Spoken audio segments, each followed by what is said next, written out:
Outward is an open-world survival action RPG that prides itself on giving you a realistic adventurer experience. From needs such as hunger, thirst, and rest, to dealing with disease and environmental hazards, as well as having a pretty difficult combat system, this game is actually pretty hardcore. I recently spent some time with Outward for the first time, and it has been one of the most immersive games I've played in recent years, so I wanted to share with you my first impressions, both the good and the bad, and then in the end we'll see if this game is actually worth experiencing beyond its early hours. So without further ado, this is Outward. So after completing the tutorial and getting a feel for the controls and mechanics of the game, we jumped straight right in and created our character. Not gonna lie, the character creation system in this game is pretty bad. It's extremely limited and every option seems to be a variation of a human pug, but that's okay since we're most likely going to be covered by a helmet anyway. We created our character, named him after myself, and now we wake up naked on the beach. The setup of this game is pretty simple. It's explained in the prologue, but the gist of it is that our grandmother committed a heavy crime that almost brought ruin to our tribe. Unfortunately for us, crimes in the tribe are judged by bloodline, so we're still paying for the crimes our grandmother committed. Our character then went on an expedition to make money, which took a couple of months, and on the return voyage the ship we're in ended up being wrecked. And so here we are, naked, cold, and broke as hell with a debt to pay.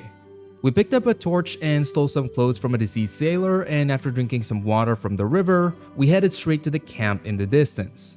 We were united with our friend Yizan, who was also in the shipwreck, and then we passed out on the bed near the campfire. Now, remember when I said that this game is pretty hardcore? If you look at the resting menu, you'll see three things: sleep, guard, and repair. Sleep deals with your resting stat, but the more you sleep, the hungrier and thirstier you'll be when you wake up. Later on, we'll also need to guard for a certain amount of hours, or else there's a chance we'll get attacked while sleeping. Repair is, well, repairing our equipment. The lower the durability, the lower the damage and overall effectiveness. Anyway, we passed out, and when we woke up, we're back in our bed in Cierzo, our tribe's village. This is also the earliest time where we can activate co-op, so we did just that. With us back in the village, the villagers are pissed. After all, we lost our payment in the shipwreck and we've still got debt to pay. The mayor of the village calmed them down and brought us some time, and so now we have to somehow come up with 150 silver and pay off the month's worth of missed payments within 5 days, or else we lose the house, and here's where the game first opens up. There's no instructions really on how to make money, it just tells us to go out into the world and figure it out. But before we can even go out and adventure, we needed equipment. First things first is a satchel for storage, which I fortunately had at my house. And then I found a 200 axe, which was definitely not stolen from my neighbors. Lastly, I found a random water skin for drinking near the water purifier. And after learning an axe skill from the local militiaman, we set out into the wild world of Outward. Except it's getting dark now because we took too long exploring the village. But no matter, we were bloodthirsty, so we set our eyes on the first thing we encountered and had our first taste of combat against a hyena wandering the village gates.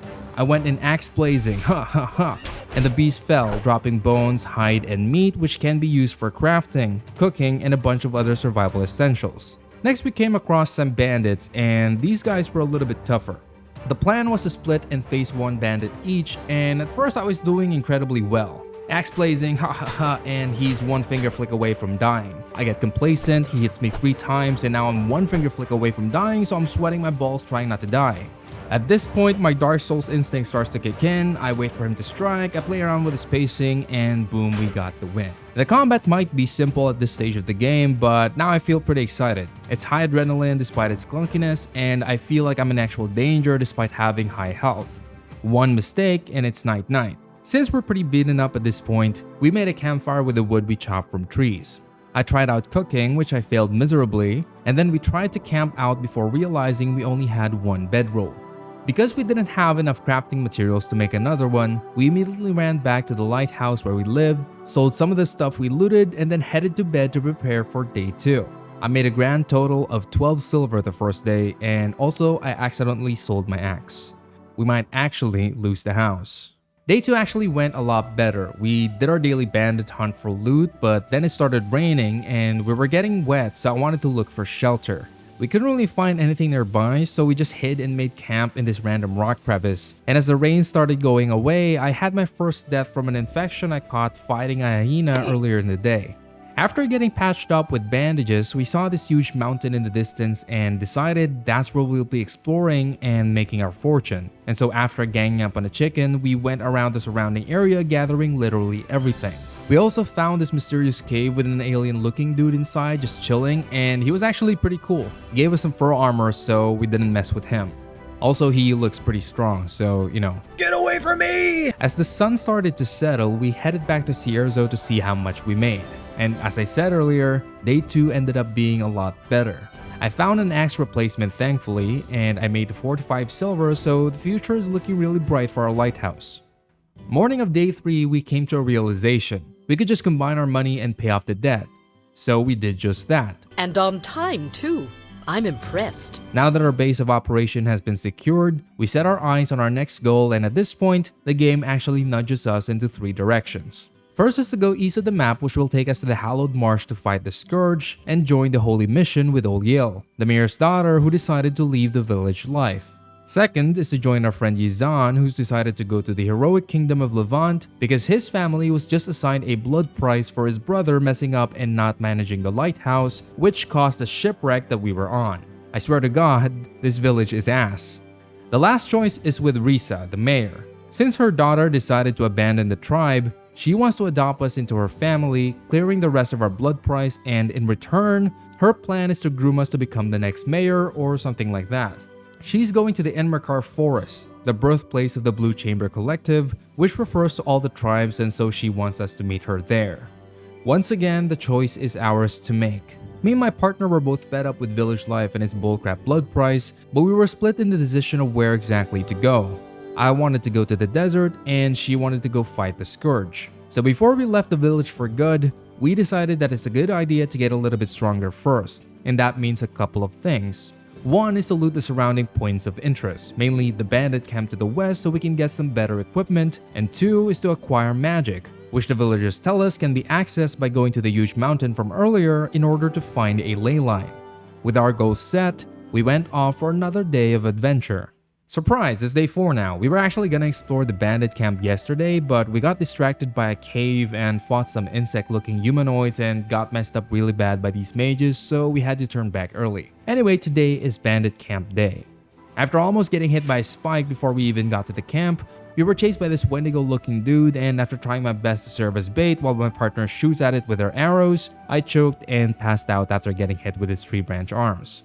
After getting patched up, we decided F that dude and made our way to the bandit camp where we took things a bit slower. We fought the enemies one at a time. I still had like 1 death every 5 minutes, but eventually as the sun set, we cleared the whole lower half of the fort.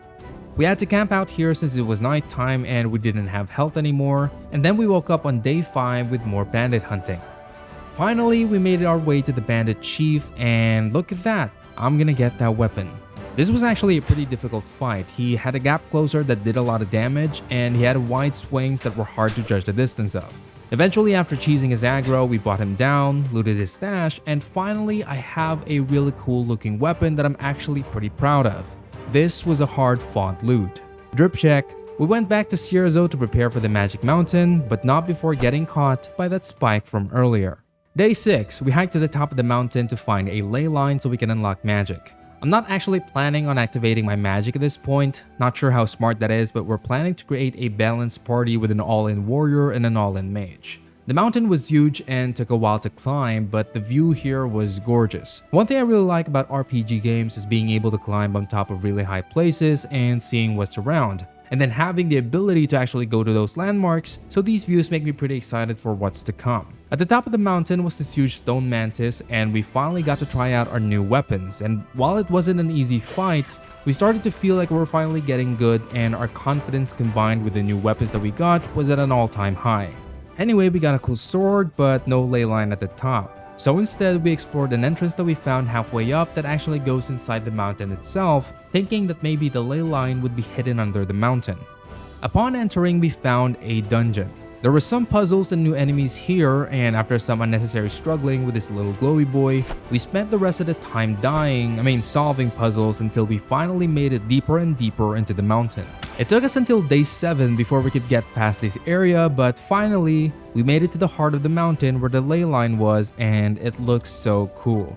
We spent the whole of day 7 just exploring this part of the dungeon, and then we slept to welcome day 8, where we finally got her magic activated by sacrificing a part of her health and stamina in exchange for mana. We also got to see our first spell in Outward. Eager to try out her new spell, my girlfriend decided that it was a great idea to fight this glowing dinosaur at the lowest part of the mountain.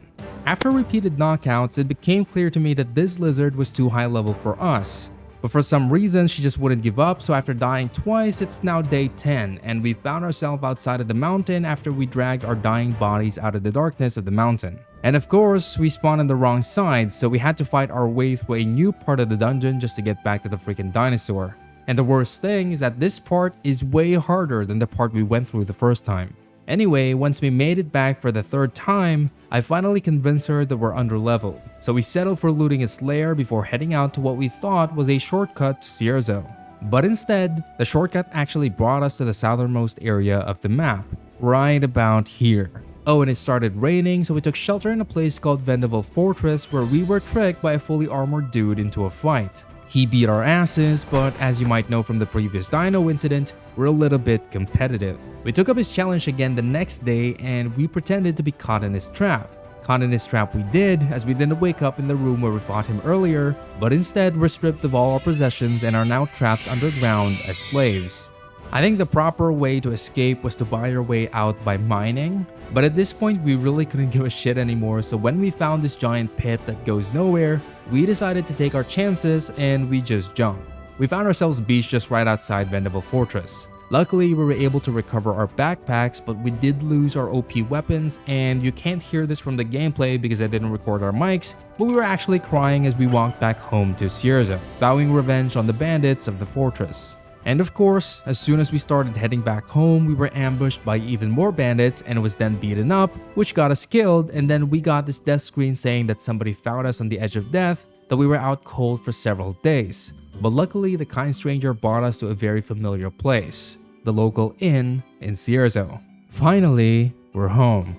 Honestly, what a journey. The game is clunky as hell, the graphics are far from amazing, and the map feels empty aside from a few major interest points. But man, just the feeling of being in danger, of making the wrong decisions and it having consequences is such a refreshing experience from other RPGs where dying means a reset button.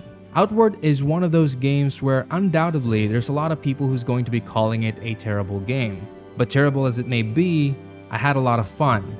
Failing in this game is fun, and actually accomplishing the goals you set for yourself feels so rewarding, and for me, I feel like that feeling of fulfillment is what's missing in the large majority of games today. Now, I'm fully aware I've barely seen what Outward has to offer, but from what I've experienced in this first impression, this is going to be a game that I'm going to be spending a lot more time on in the future.